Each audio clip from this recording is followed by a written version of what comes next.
Welcome to today's tutorial. In this tutorial, we'll be discussing about the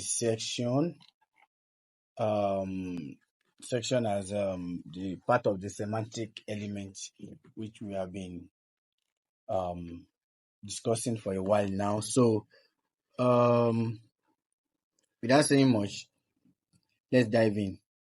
Now, as I normally say, the semantic elements they help you to structure your website to look nice, to look beautiful, and most especially for SEO optimization. So now, as the name implies, section, it will divide your website into different sections. So now let's take just a brief example.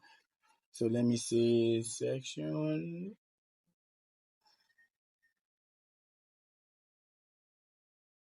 I can decide to let me do my H2 into my section. Sorry about that.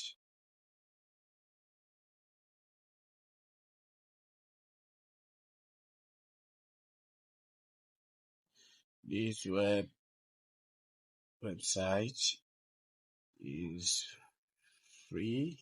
Oh, sorry. This website is free for learning programming, learning programming.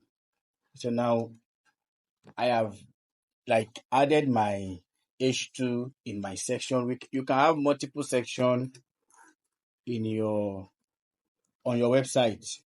You can have multiple sections on your website. So I can say, okay, let me add another paragraph. Yeah, so let me use Lorem to generate.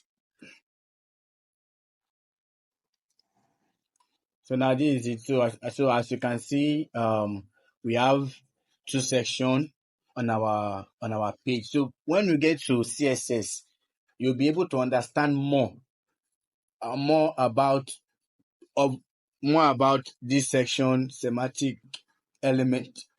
That's when you'll be able to understand more about semantic elements. Thank you for watching my tutorial. Next tutorial, we're going to discuss about more on semantic elements. Thank you.